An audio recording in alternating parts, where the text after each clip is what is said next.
Welcome to the WagerTalk Podcast for the week ending May 5th. We've got a big show tonight. As always, William Bernanke from CG Analytics is going to be stopping by, and he's going to take us behind the counter, talk about what's going on with the NBA playoffs. Also, special edition of Handicapper's Corner this week. Little horse race going on. Kentucky Derby this week. We're going to have Richard Ing stop by and share his knowledge on the Kentucky Derby. Ralph and I are going to break down the weekend NBA playoff action, look at those Friday and Saturday games. And then, of course, we'll have a best bet for you at the end of the show.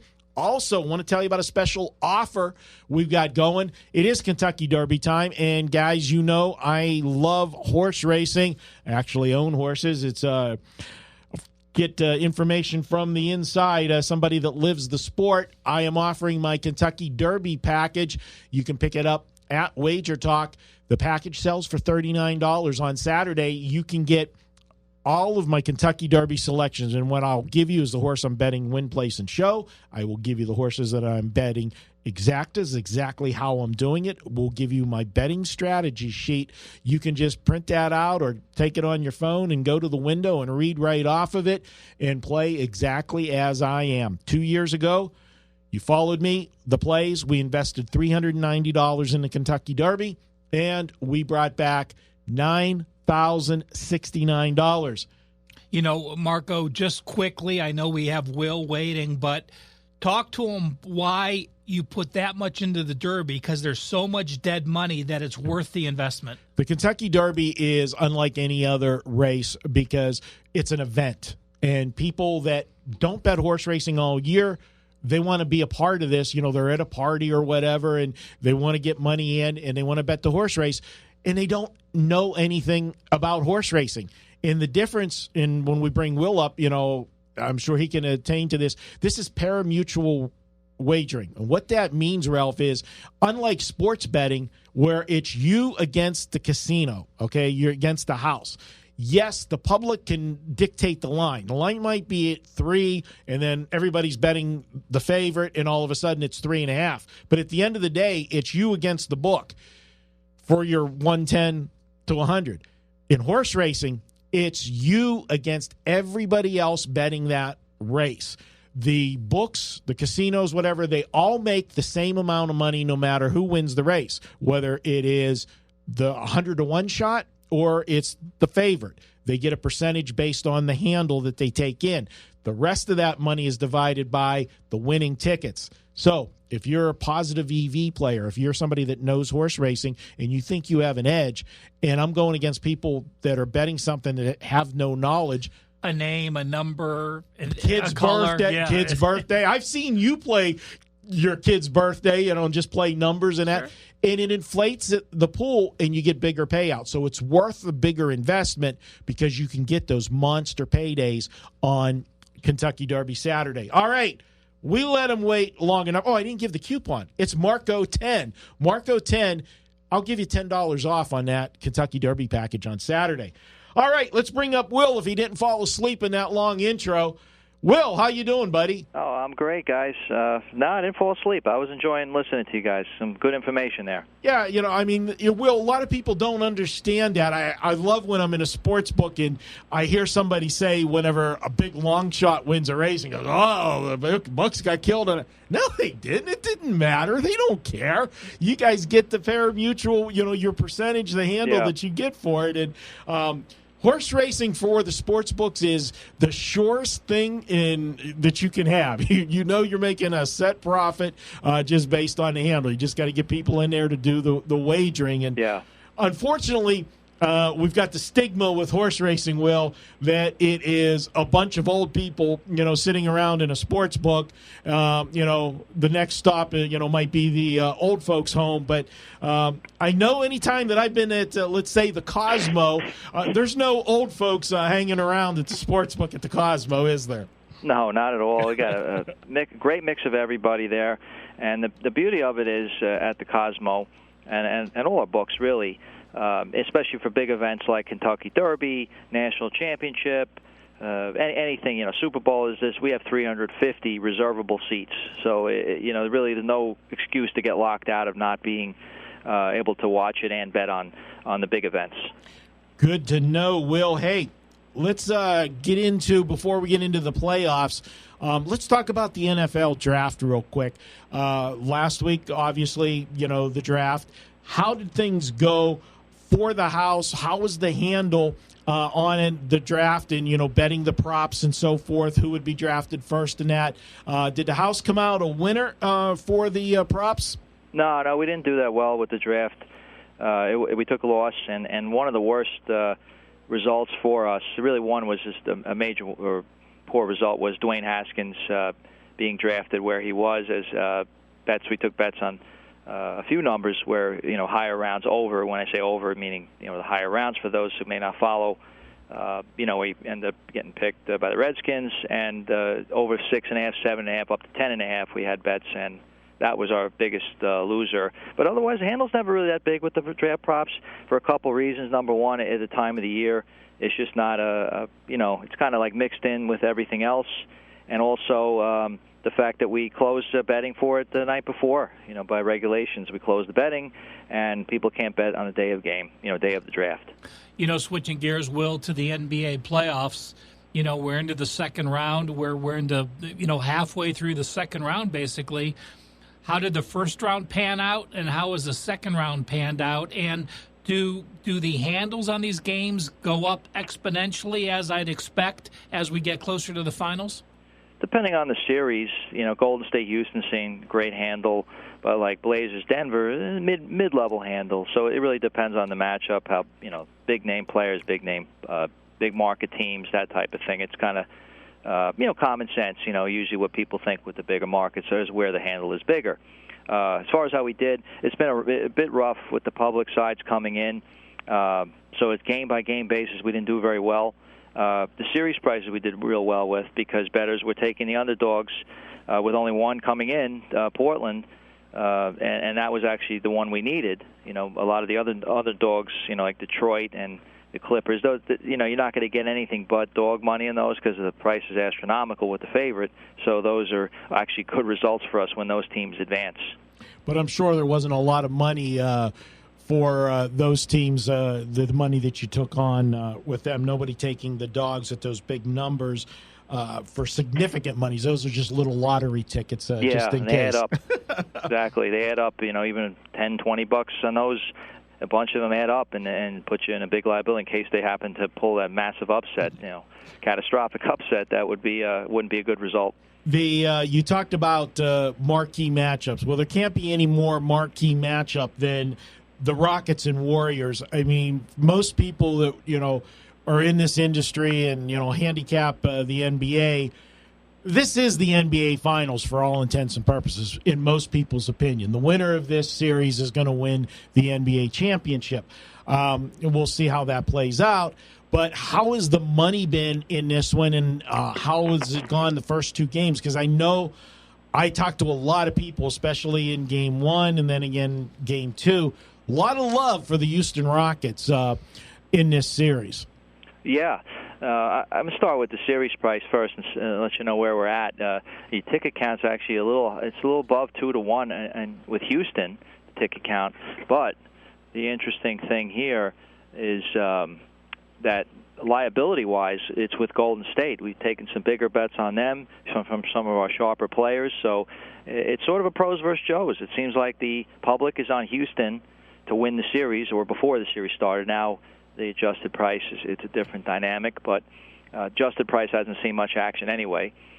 So before the series, it looked like public was on Houston, but some of the wise guys were on Golden State.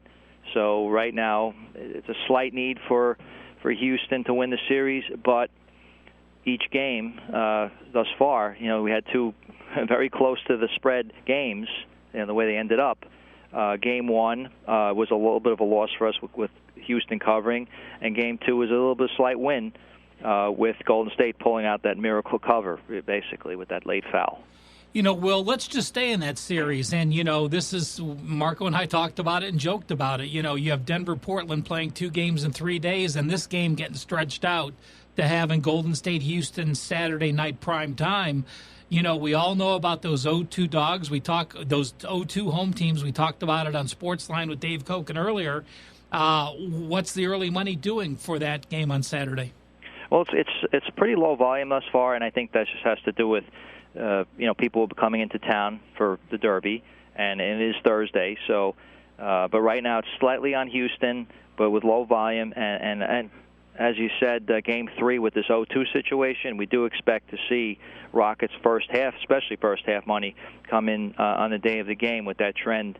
With the teams in the first half. That hasn't been that great this year, but people don't really remember what happened recently. They're just going to go by the full history of what happened with that first half trend. Well, there are two games on Friday night. Both of those series knotted at 1.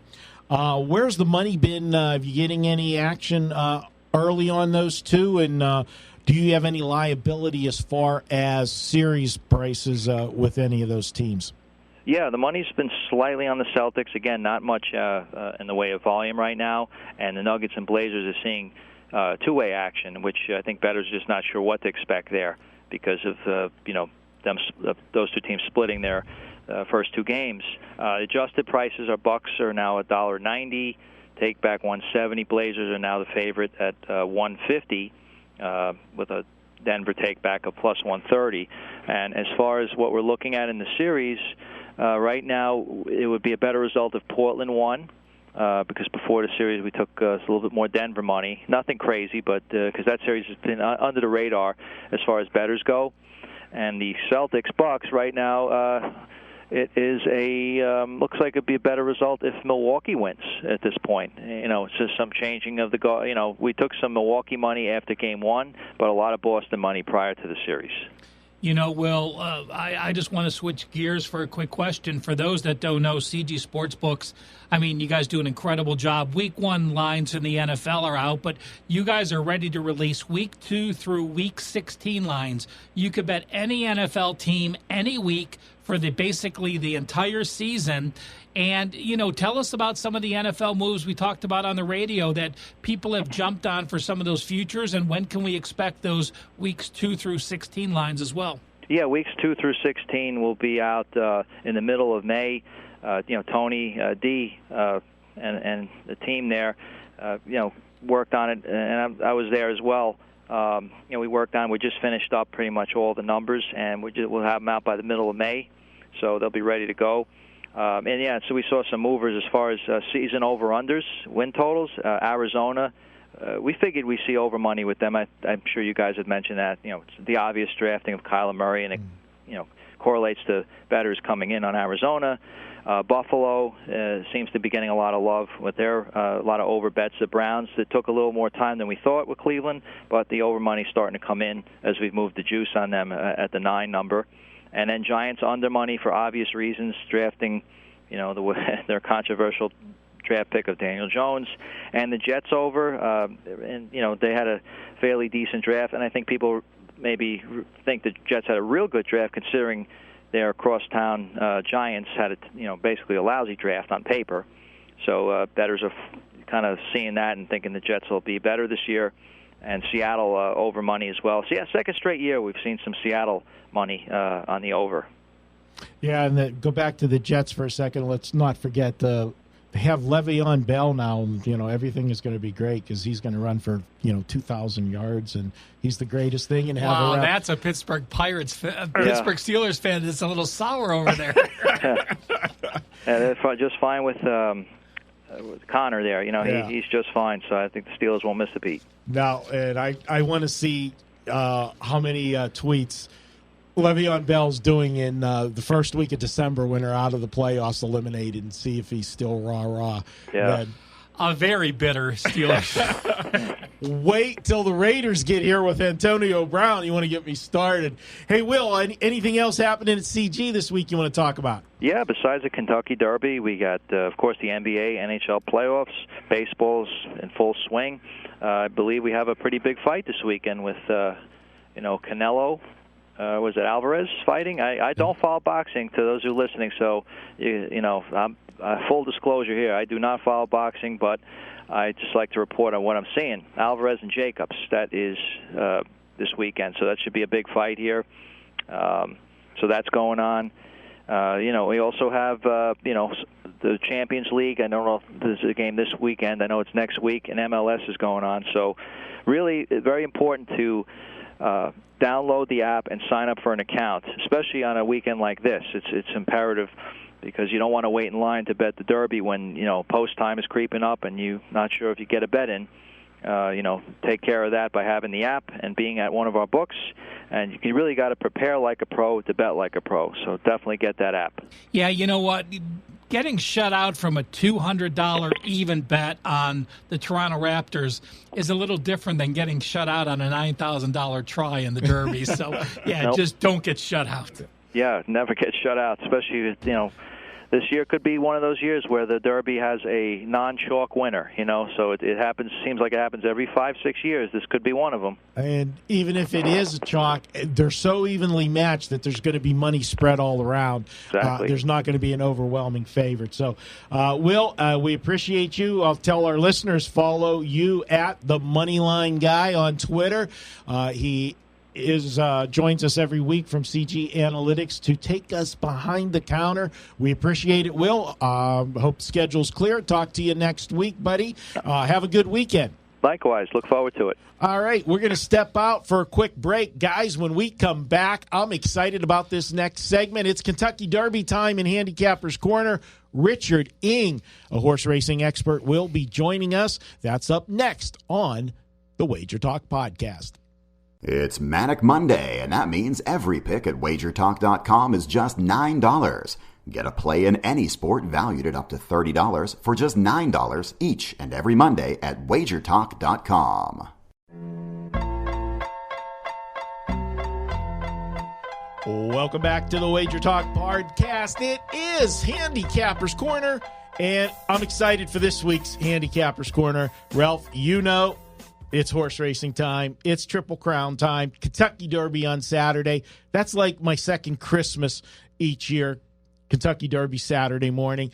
I'm excited. I'm even more excited to have our next guest on. Richard Ing is joining us right now. Let's bring him up. Richard, welcome to the show. I want to tell our listeners you are one of the best racing guys here, especially for Southern California racing. Followed you for years in the Review Journal here in Las Vegas.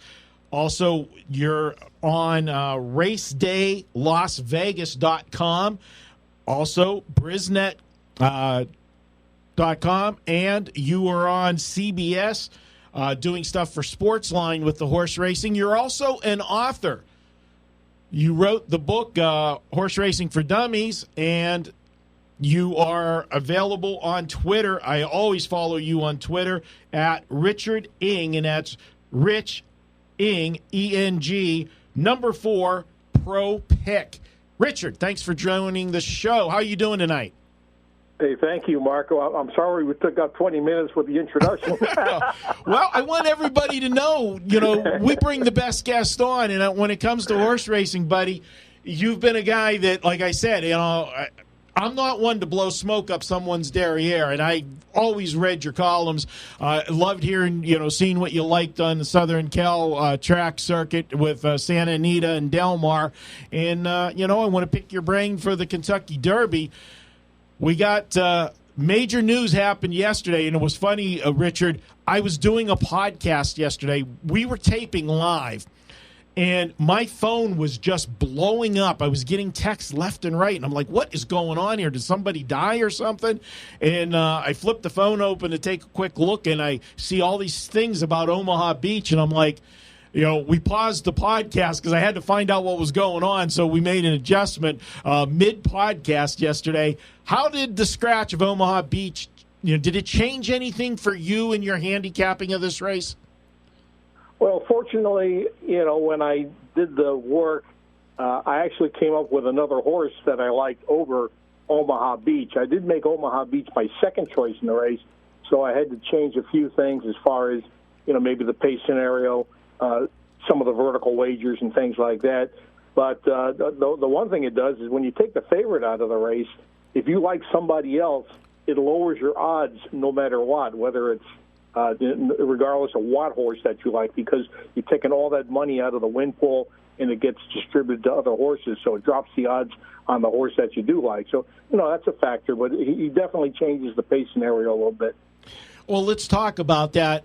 We pretty much, I think everybody's in agreement, the horse that's going to be setting the pace is going to be number 7, Maximum Security.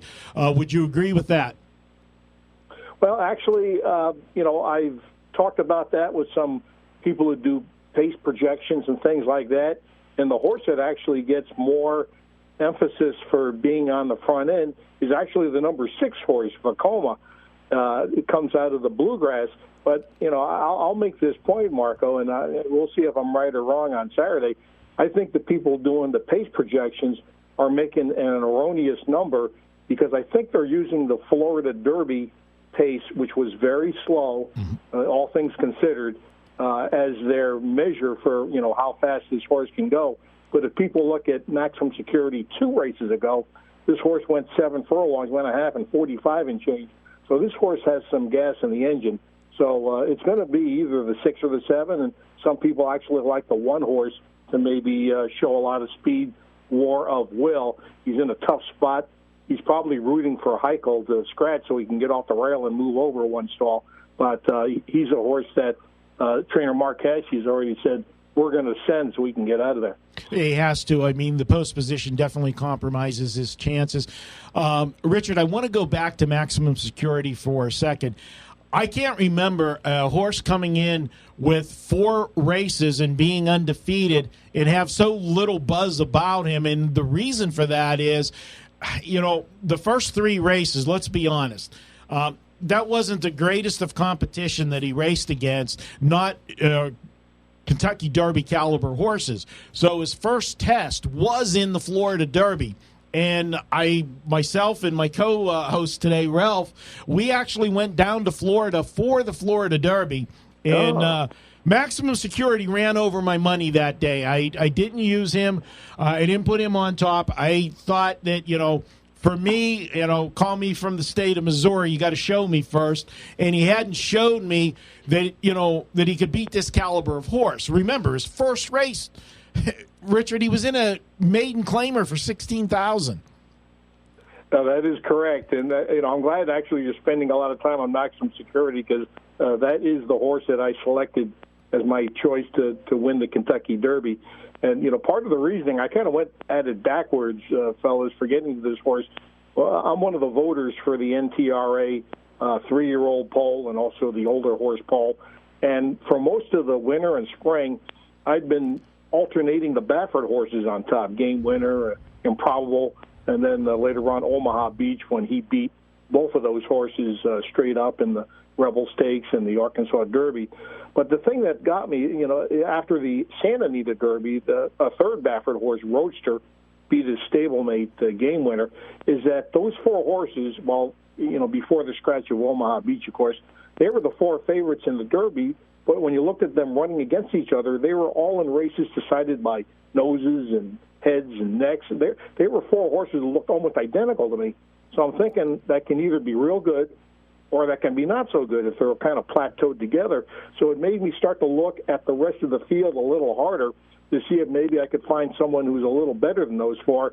And I did land on Maximum Security, and a lot of the things you said, Marco, were things that I saw, too, in this horse. And, Jason Service is a trainer. He's the brother of John Service, who won the Kentucky Derby with Smarty Jones. So, he has some pedigree there.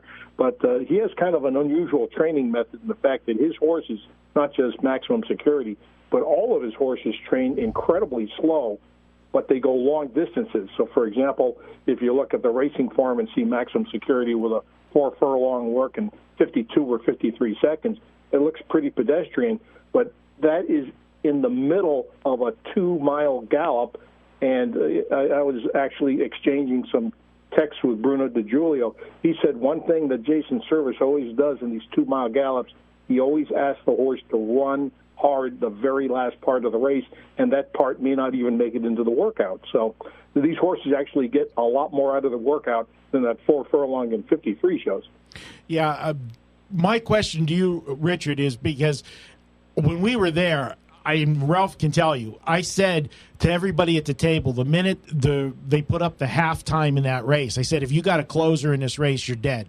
Just, you know, you got no shot, because anytime a horse gets, loose on the lead like that, and his type of horse, as you said, the way he can carry it out, they weren't going to get to him. Closers had no shot. So for me, I didn't know what to take out of the Florida Derby because he wasn't tested. I wanted to see what this horse could do when somebody looked him in the eye and he had to fight somebody off, because he really hasn't had to do that yet.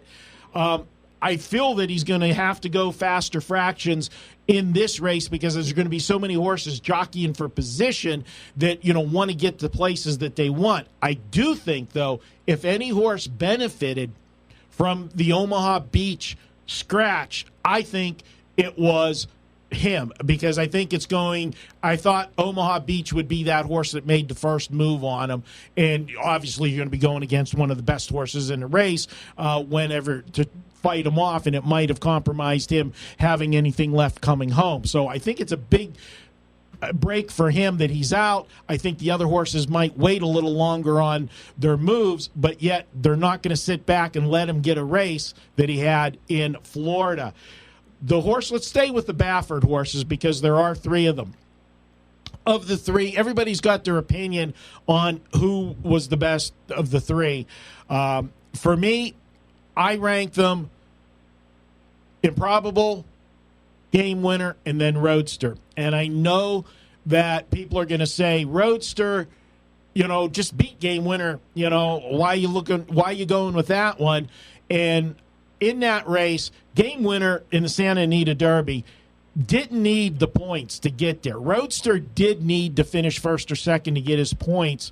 And if you remember, Game Winner, raced in, the Breeders' Juvenile. So he raced harder last year, and I think that Bob was taking his time with him. And, of course, the misfortunes of the things that happened at Santa Anita this year, changing the schedules of some of the horses and stuff. Uh-huh. I just think they were taking their time with Game Winner, and they weren't extending him, and they were just happy getting those seconds and, not overextending the horse. If he won, he won. If he didn't, he didn't. I think he was pointing more towards the Derby, and all 3 of Baffert's horses, just 2 starts for the year. A lot of trainers, the right numbers, 2 or 3. You always have the adage, and I'm one that I believe with the horses that I've seen myself, that when you come off a layoff, the 3rd race off the layoff is generally the best race. That's when the horse is tight. The first one, you got to get some foundation under the horse, and you're using that as a prep to the the next race. And then after that second race, that horse is tight and back, ready to go into the rest of his schedule. And I think that's where all of Baffert's horses are pointed to. How do you rate the 3 Baffert horses? Well, personally, I would probably put Improbable just a nudge ahead of Game Winner, and then Roadster 3rd, even though some people, believe that Roadster should be higher because he did beat Game Winner. But, your explanation makes a lot of sense. Roadster needed a high performance to get the points to make sure he made it in the field. Improbable and Game Winner were already in. And, going back to the point I made earlier in the set was, these horses are all running within half a length, a neck, 3/4 of each other. So there's just not that much apart from them. Last year when we were handicapping the Kentucky Derby, it was a lot easier because it was justify. Now you've got Improbable, Game Winner, and Roadster, and they all look about the same. So a lot's going to depend on what kind of trip they can get. And what's interesting is that Mike Smith has been Bob Baffert's go-to rider in a lot of these Triple Crown races and also these big races. He's not riding any of those 3. So it's going to be real interesting to see. Well, that's also a point why I put Roadster, down the list a little bit of the Baffert horses, because that was the horse that he would have rode had he had chosen to stay with Baffert, and a lot of people thought he would because of that connection and Bob giving him, all of the mounts. And if I am correct, Richard, Mike Smith's agent is the brother of Mike Pegram, which is one of Bafferd's biggest owners. So, everybody was pointing, thinking that was going to happen. And for me, if a jockey picks, a tough decision like that, and especially if he goes against his go-to trainer, because a lot of times guys will pick, the horse to the trainer that he's loyal to rather than maybe the horse he actually thinks is the better horse. In this case, he went with Omaha Beach, and I respected his decision there. It's just a shame, with the situation for the connections. And, of course, Mike Smith, he's going to be on the sidelines on Saturday. Do you see any value, Richard, some long shot horses that you're looking to have on your ticket with your exotics? Yeah, there's no question I'm going to use some late-running bomber types to try to run into my vertical wagers. I think the first one I want to talk about is actually probably no secret because you've probably heard his name again and again and again, but it's the number 14, Win. If people actually like to watch replays and, make trip handicaps, the Bluegrass is an interesting race to watch to just isolate Win, because this horse was dead last at Keeneland, just trailing the field. Vacoma basically went wire to wire. But this horse made a huge move going down the backside, and then around the middle of the far turn, this horse ran into a wall of horses and was stopped cold. Ortiz had to go around, and the horse re-kicked in and finished second. It was really a pretty spectacular race on a day at Keeneland where speed was holding up very well. So, that's going to be a wise guy horse a lot of people are going to like is Win. I think another horse, and I'm really going out in left field with this, but Country House is a horse that I'm also going to throw in underneath. This horse is like 30-1 in the morning line, but if you get a chance to watch the Arkansas Derby and even the Louisiana Derby, this horse made two big middle moves in both of those races to reach contention. Flattened out a little bit late, but, the thing is, when you get into the Kentucky Derby, you're looking for horses that are going to run late and pass tired horses and get into the number at monster prices. So he's another horse.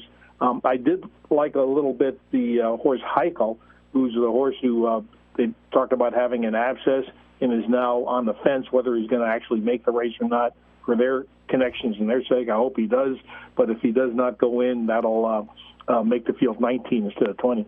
Yeah, the whole time you were talking about win, Ralph was looking at me, and I'm looking at him, and we're both smiling because in Wager Talk, we were doing videos all through the prep races, and I recapped all of the prep races, Richard, the week after they ran them, and that is exactly to a T what I said about win from the Arkansas Derby. And this is a horse that, for me, 2 years ago when we hit the Derby at a big price, the horse that did it for me, I didn't actually have the winner, but I had the combinations. I play gimmicks where, I'll put four horses on top of the, try and then, do a pyramid down. But the horse that I was keying on was a big long shot, and that was Looking at Lee. And that was the same kind of trip. He had the problem that I saw in a replay, and I think replays are the biggest edge. I tell anybody that asks me about horse racing, I tell them that, the old days, Richard, when all we had was the daily racing form, which is still the Bible, it doesn't tell you everything. You see more stuff watching a race with your own eyes, but the second time you watch the race, because when you watch a race live, it's human nature, Richard. Your eyes are glued on the horse you bet. That's just the way it is. Yep. And so you don't see all these other things that take place. Go back and watch these races afterwards and look at all the different horses and look at the trips they had, and you are absolutely right. Win is a horse that is going to be on my ticket. That is my long shot horse. I have a second long shot horse, so I'll throw in there, see what your thoughts on him. And it goes to that Florida Derby race, because closers had zero chance in that race because of the fractions. There was one closer in that. Well, there was actually two closers in that race that actually made up ground, and that was Code of Honor and Bourbon War. Bourbon War, not in the Derby. We'll see him later on in one of the other Triple Crown races. He missed on points.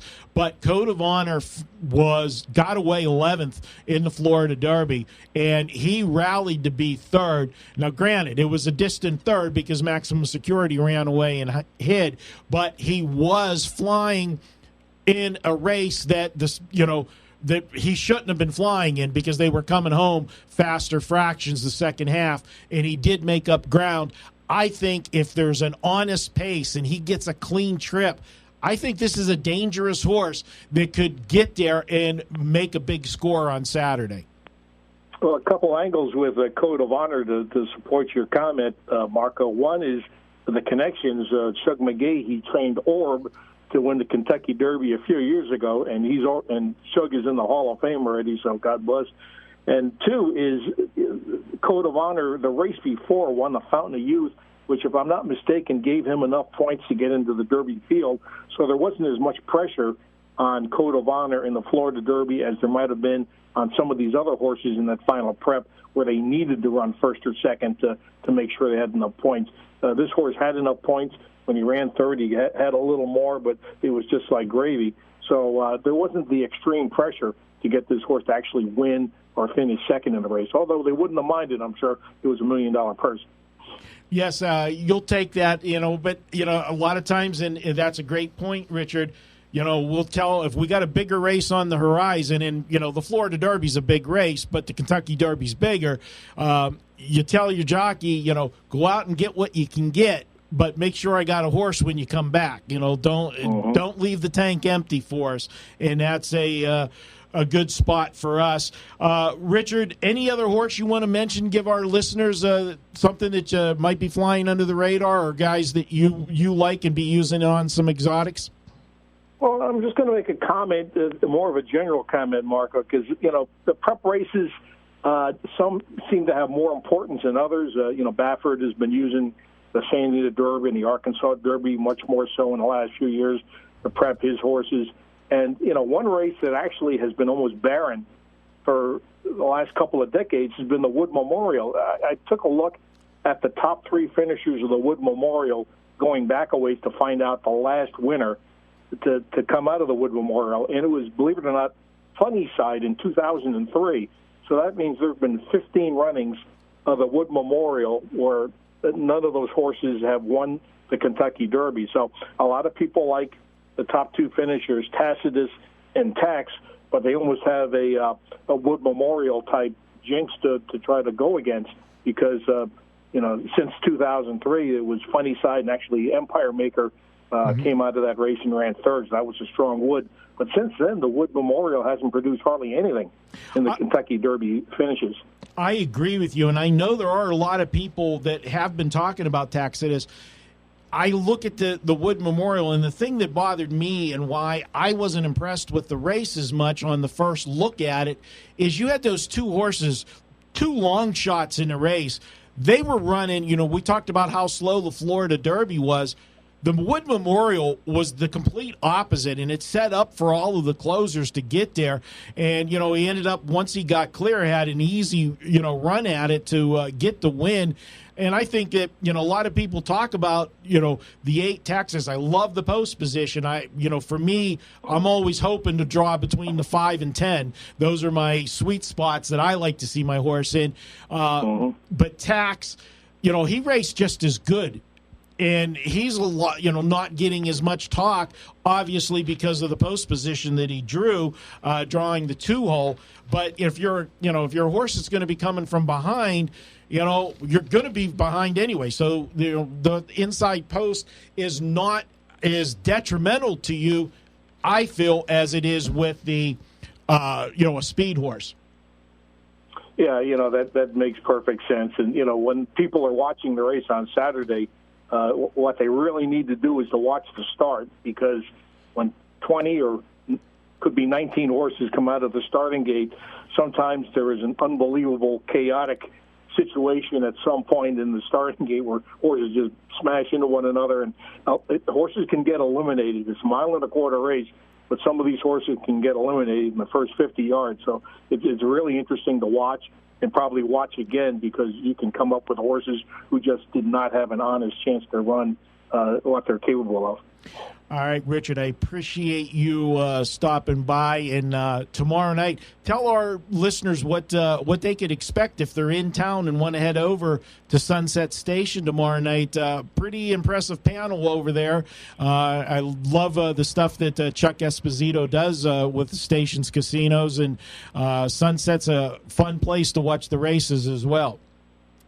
Yeah, I've been doing it for easily 10 or 12 years over at Sunset, and Chuck is a great host over in that racing sports book. But the panel is on Friday, 6 o'clock at the Sunset Station Racebook. It'll be myself, Hank Goldberg of ESPN, Brian Blessing from Sportsbook Radio, and also Dave Valento, who's also known as the Track Phantom, excuse me. And that'll be the four of us doing that seminar. I know Chuck foots the bill for some pizzas that are free for folks to munch on, along with the free drinks. And we usually do about an hour's worth. And last year, with Justify, I know myself and Hank Goldberg both loved Justify last year. So hopefully some people might have bet on them. Even though the favorite has won the last 6 years of the Kentucky Derby, the prices of the favorites are actually pretty good, because if you can get 7-2, 4-1, 9-2 on a favorite, that's not too shabby. So that's something to hang your head on. If I could also say something, this time of year, I sell more books, because my horse racing book, Betting on Horse Racing for Dummies, is a dummies book meant to introduce people to our great sport of horse racing. And sales spike this time of year, fellas. So if I could just put in a plug for that, if you got a family member or a friend who's brand new to horse racing and is asking you all kinds of persistent questions, get them a copy of my book and say, come back to me after you read this. All right. Where can they find the book at, Richard? Well, if they go on the Internet, you can buy it at Amazon.com. You could buy it on eBay. If you go to a bookstore and if it's not on the shelf for some reason, you can order it, and they usually don't take more than a day or two to get it from the warehouse to deliver it over. So any bookstore in town, they will get it for you. But on the Internet, Amazon or eBay are two good sources. All right, good stuff, Richard. I appreciate you stopping by. Good luck in the Kentucky Derby. If I don't have the winner, I hope you do, and or maybe I'll put a combination in with your horse and my horse, and we'll see. Maximum Security. I'm from Missouri. You got to show me. And he's going to get his big test this Saturday. We'll see if he's for real. And let me ask you this, Richard, as a closing question. The Triple Crown. I do a lot of shows, and that's one of the first questions they say, do you want to bet the yes or the no on the Triple Crown? Even with Omaha Beach in, I was betting the no on a Triple Crown winner this year, because I think there's no clear-cut superstar, but I thought there was a bunch of horses that are very, very good and very close in talent, but different from other years, even more so. There's a couple horses that didn't make the Derby because they just missed out on points that I think are actually better than some of the horses that are actually in the Derby. And we talked about one of them, Bourbon War. Instagrad didn't make the Derby. There's horses out there that are going to be waiting to try to upset the apple cart, so to speak. I'm kicking myself that I didn't grab it at minus 550, because the minute Omaha Beach got scratched, the odds went way up on the no on that. Would you agree with a no on the Triple Crown this year, or do you think one of these horses has a shot? Well, I'll put it this way, Marco. Last year I loved Justify. This year I like Maximum Security. I don't love him. I like him. And if he gets beat, there's 6 or 7 horses that would not surprise me to win the race on Saturday. Right. I think since they're all about the same level, I was talking about the plateau, that means there's a potential for, say, 3 different race winners in our Triple Crown, because the horses are that evenly balanced. And that means for our sport then, too, that when we get to the Triple Crown, nobody will care about the Belmont, unfortunately, which is sad if we don't have that Triple Crown buzz surrounding the race. But good stuff as always, Richard. I appreciate you coming on. Maybe we can talk to you for the Preakness in a couple weeks and recap and rehash how this Derby went and see where we're pointing for the Preakness. Thank you, Marco. Anytime. All right, that's Richard Ing. Again, you can follow him at Rich Ing on Twitter. That's Rich Ing, the number 4 Pro Pick. We're going to take a quick break. When we come back, we are going to take a look at the NBA playoffs for Friday and Saturday night here on the WagerTalk Podcast. Every Tuesday, WagerTalk.com offers a best bet selection from its hottest handicapper. It's a great way to introduce yourself to WagerTalk.com with a big best bet winner for just $2 on $2 Tuesday.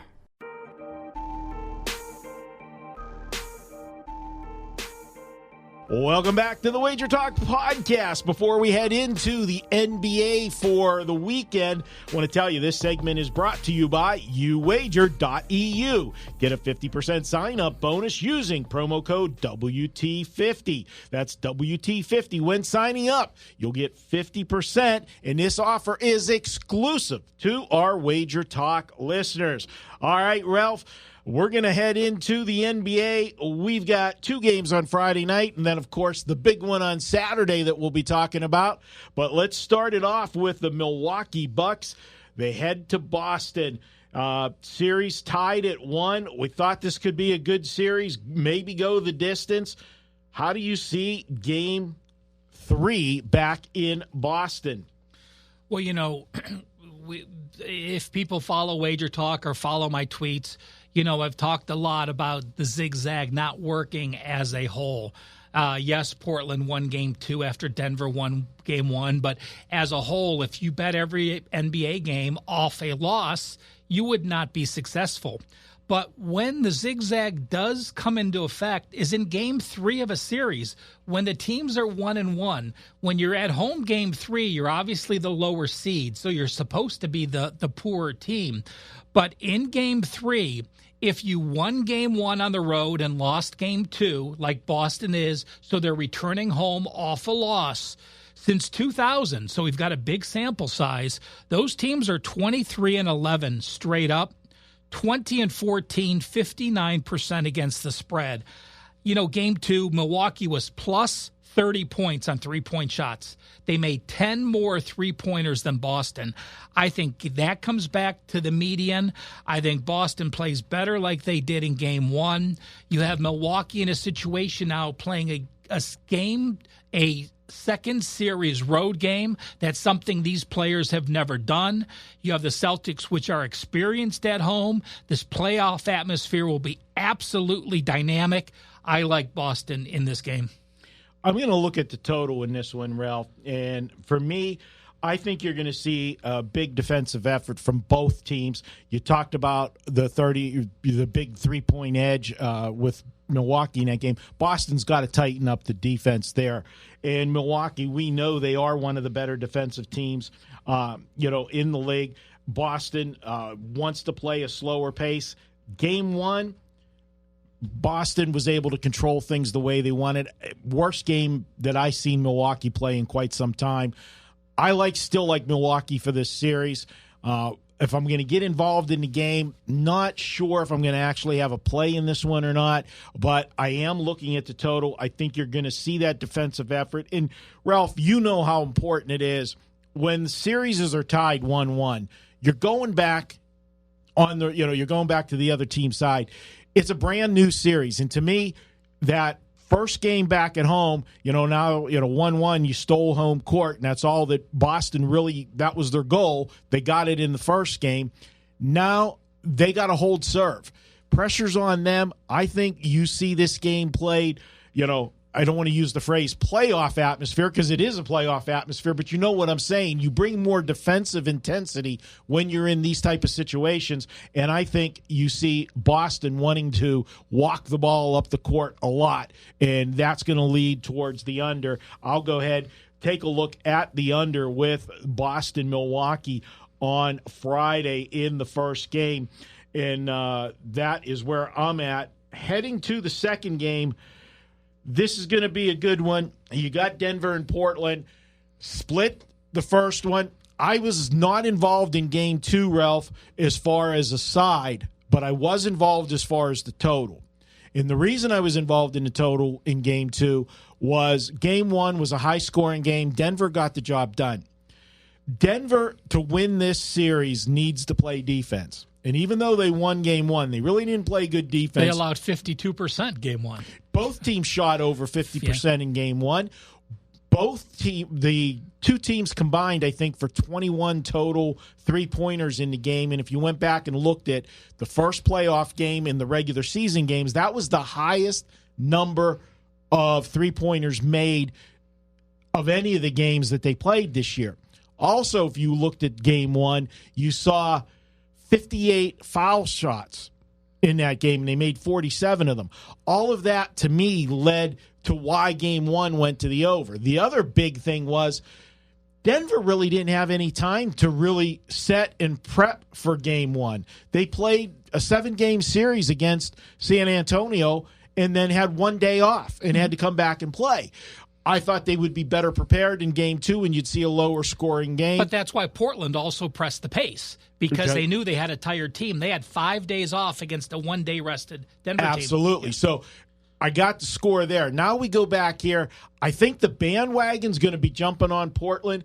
And if you remember what the series price was when this series opened, it went way up after Denver won game one. And I'm like, why are you making such a big adjustment? The day that it was, we had Jeff Sherman on, and I wanted to ask him, and I forgot till afterwards. Yeah, it was bad. But I'm saying, why are you making this line such an adjustment on Denver? Because all they did is what they're supposed to do. If you're playing a team for a 7-game series, they're supposed to win the first 2 games at home.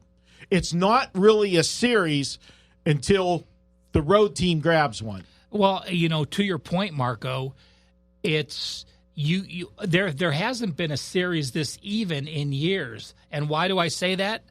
Game 1, Denver a 4-point favorite. Game 2, Denver a 4-point favorite. Game 3, Portland a 4-point favorite. These teams are absolutely even on the power rating line with a 4-point edge. So you've never had this close of a series. So you're right. The adjustment is crazy, but that's the same reason why you've seen these totals. In some of these series, we've seen a 7-point adjustment in the totals between the two games. Game 1, that game that flew over the total that you mentioned, was 215. That game had 238 points scored. What happened game 2? The total went up to 219.5. The exact same teams, a 4.5-point adjustment on the total. We talk about zigzag not working, but when you look at these totals and the crazy adjustments they're making from game 1 to game 2, that's where you should be taking value to get the adjustments. But in game 3, I look at it as this. Denver was one of the best home teams there was. Denver was one of the poorest road teams. Yes, Denver shot 34.7%. Normally, I would like to play on a team that had such a poor outlier performance. But you look at Portland, they only shot 42.4%, so they weren't any better. I think Denver's the younger team that hasn't been in this playoff spot, that wasn't in the playoffs last year, that now is playing with second series road game pressure. First time these kids have ever played in that situation. Portland, again, some extra playoff experience because of last year. I like the Trailblazers. Yeah, I can't disagree with you. I want to see where this line settles at. I think the public... You think it's going off 4? I think the public's going to come in on Portland because they just haven't had that respect for Denver the first series, and now. And as I said, they made Denver a bigger favorite after winning game 1, which, like I said, all they did was hold serve. Now, because they lost game 2, Portland's now a minus 145 favorite for the series. I mean, if you would have jumped in and taken Portland in game 2, even series with the home edge. So basically, a 4-point favorite's going to be about a 140 money line. So basically, you're saying the teams will play out, but then Portland's got Portland with the extra game at home is going to win at home. That's the way it is. I think Denver, if they don't win one of these 2 games and get back to home court, I think they do get a cover here in one of these 2. And I know that generally in these playoff games, the spread has not come into play. It's whoever wins the game covers the spread. But I just think that this is one of those ones that's going to be so tightly contested. If this thing ticks up a little more tomorrow, I might get interested in Denver. That's what where I'm looking at with this one. And if you look at correlated parlay with these two teams, for me, if you like Denver, I think you got to like the under. If you like Portland, you like the over more. I think Portland wants to be able to move the ball up and down, force Denver, this young team, to have to make shots. So, if you're playing a slower pace, you're not going to have that separation and the pressure's not as big. Just to give you an example, well, I mean, there actually has been a pretty sizable thing. When I look at in the NBA playoffs, teams that are at home, let me correct that. There's not a very big margin. You said that teams that win the game straight up tend to cover. Yeah. Which is what it's been so far this year. There's been more tendency of that. How about if I told you since 2000 and 2004, when a team is at home and a line is less than 4, it means they could have been a dog or up to a 4-point favorite. They've had 259 straight up wins. Against the spread, they've had 259 straight against the spread covers. Wow. The exact same number. There have been 10 pushes, so it's not the exact same record, but there's been the exact same number of wins as there's been covers with a team in this role. All right, good stuff from Ralph. The big game moving to Saturday. Maybe we'll get some thoughts from our producer on this one with his Houston Rockets and the Golden State Warriors. I saw him tweeting some stuff out before the series started. He's still worried about the Astros. And by the way, Mark, I did have Minnesota today as a play at WagerTalk with Barrios. So thanks a lot. You are now, I believe, 8-11 on the road this year. And on the road, you are the least profitable team in all of baseball. I just want to point that out again. My team has no Clevenger and no Kluber, so I'm not really one to talk. But I just wanted to bring that up to you. Yeah, still leading the division, so. And Ralph's microphone will be muted the rest of the show by the producer after that. All right, well, let's talk about this game. We've had, we want to get our I know, but we have to break out the line. Okay. This is a series where Golden State was a small home favorite. I mean, it's not what Golden State's accustomed to in the second round, laying 4.5 or 5 points. Now we have the 8-point turnaround. Houston currently a 3.5-point favorite? You have Houston currently 3.5. I do see a 4 sprinkled over at Wynn.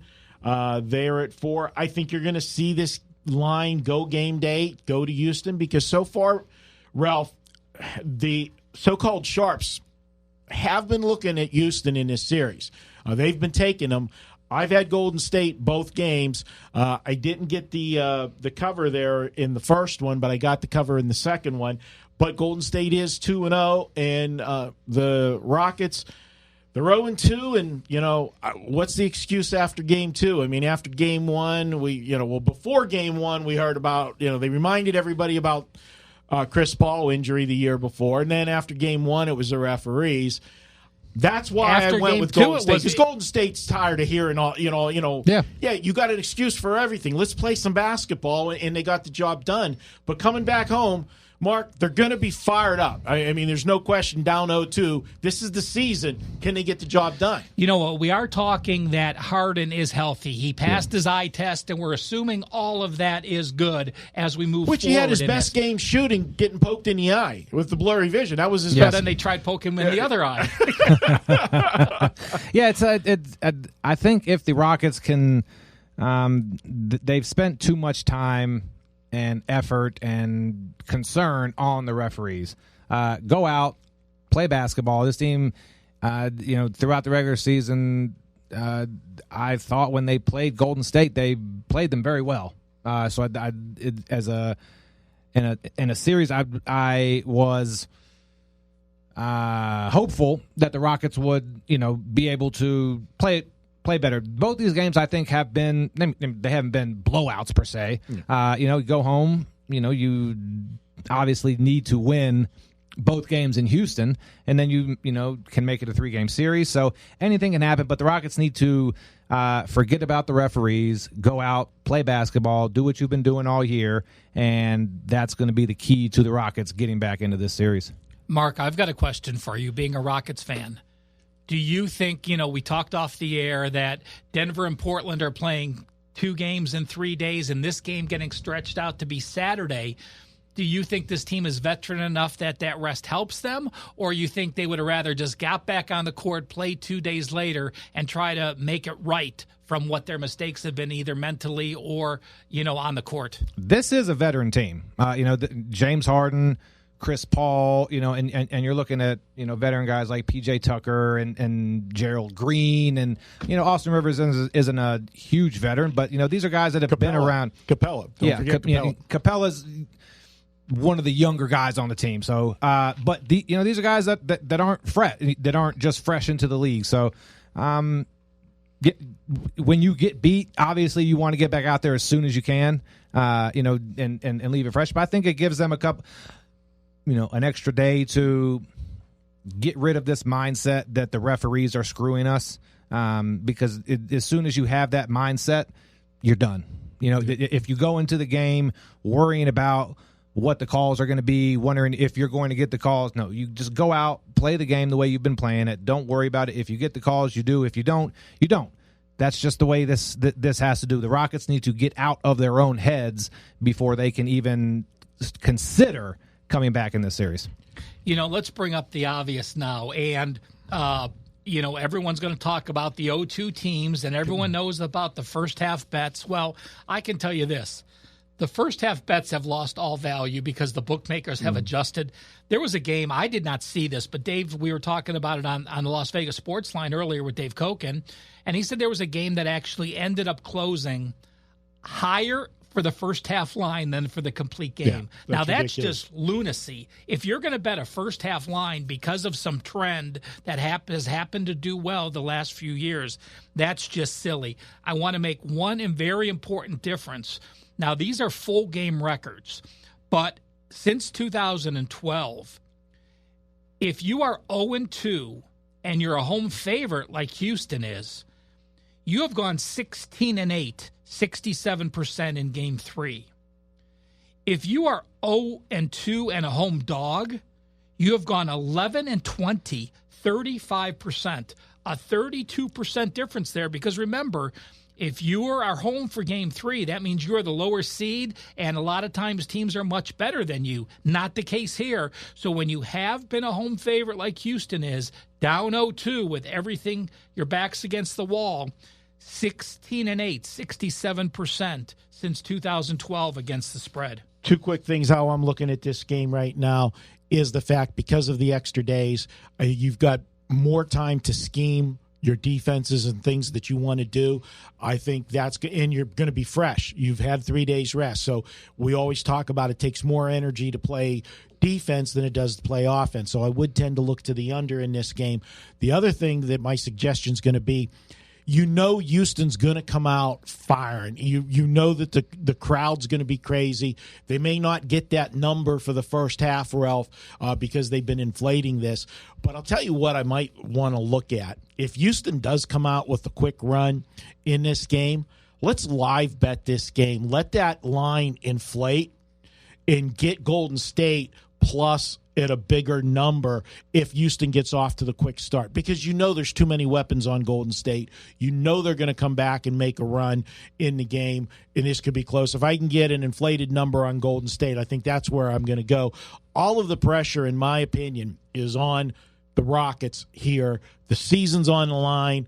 They're going to play with great intensity, but at the end of the day, all they need to do is grab a win. And if they do have that lead going late and you've got that bigger number working for you, I think you can get the underdog to get home at a bigger number. So that's what I'm going to look at, under, and I'm going to look at trying to find the right spot to jump in game and take some Warrior money. All right, guys, we're going to step out for a quick break. When we come back, Ralph and I, we're going to give you our best bets for the weekend, one from each of us.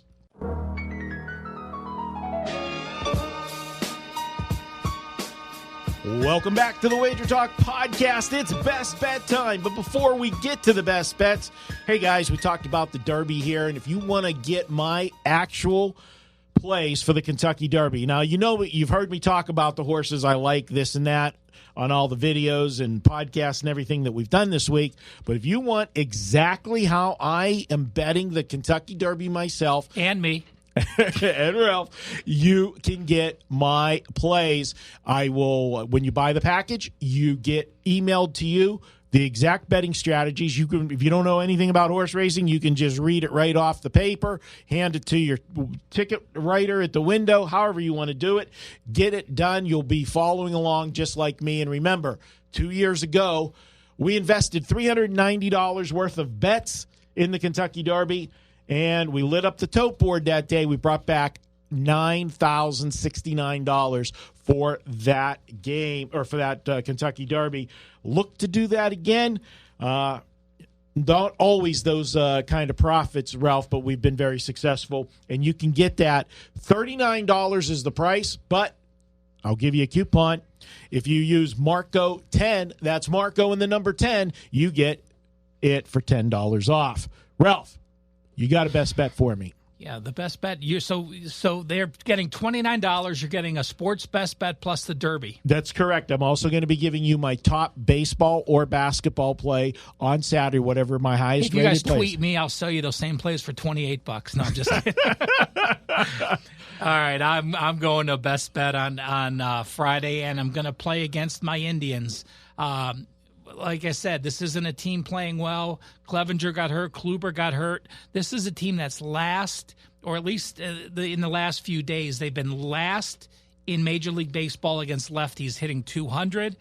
Seattle's going to be a 140 dog on Friday, and you have Shane Bieber on the mound for the Indians.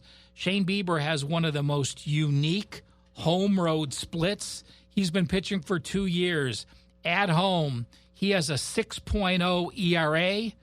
On the road, he's got a 3.2 ERA. Indians, as Marco likes, returning home from a road trip, that first home game back. I'm playing Seattle. Yeah, Seattle's not playing well. But again, if you have two teams that aren't playing well and I can get a dog of a $140 or more, I'm going to grab them. I'm going to be on the Seattle Mariners. All right, I'm going to go with a team that's not playing well, and that's the Oakland A's on Friday night. They're going to be playing my Pittsburgh Pirates, and the Pittsburgh Pirates, they are returning home from a road trip. They went to the West Coast, played the L.A. Dodgers. Then they played an interleague series at Texas, and now they find their way back to PNC Park. I like taking teams going against them in that first game. Oakland, yeah, they've got a little bit of a losing streak working right now, but they just come off two series, Ralph. They played at Toronto, and then they played at the Red Sox. The Red Sox finally got some things going in that series, maybe get a little momentum. We know the Red Sox are off to a poor start this season, but the Red Sox are the reigning world champs. And the Toronto series, Ralph, Toronto not playing super baseball this year, but it was an electric atmosphere that weekend in Toronto because they had the son of Vladimir Guerrero make his major league debut, and so a lot of buzz, and Toronto wins that whole series, so the city was packed for people to see him and everything. I just think that they're stepping way down in class playing my Pittsburgh Pirates. Nobody's going to want the A's in this one. I'll take them at a price, nice price. I like to try to find live dogs, and I think Oakland is a live dog on Friday night. So that is my best bet. That's going to wrap things up for this week, Ralph. I want to thank our guest tonight. We had on air William Bernanke from CG Technologies. Always appreciate William stopping by and letting us peek behind the counter and see what's going on in the betting world at CG. Richard Ing, horse racing expert, shared some knowledge with us on the Kentucky Derby. Want to thank you, Ralph, for sitting in with me, putting up with my jokes during the breaks and me laughing at my own jokes. He, called me out. He scolded me, Mark, during the break, laughing at my own jokes, Not laughing, belly laughing at his own joke. Want to thank Mark Seidel behind the control, making us sound good, even though we were ripping his Houston teams on the air. He did not shut off either mics. And a big thank you shout out to our man, Johnny Detroit, and the entire crew in Michigan. Make sure that all of our information's out there. You can listen to us, subscribe to us on iTunes. You can also listen to us on Spotify, Google Play, and iHeartRadio. Last but not least, thanks to you, our loyal listeners. We appreciate you tuning in each and every week. And for Ralph Michaels, I'm Marco D'Angelo. Until next week, let's cash some tickets.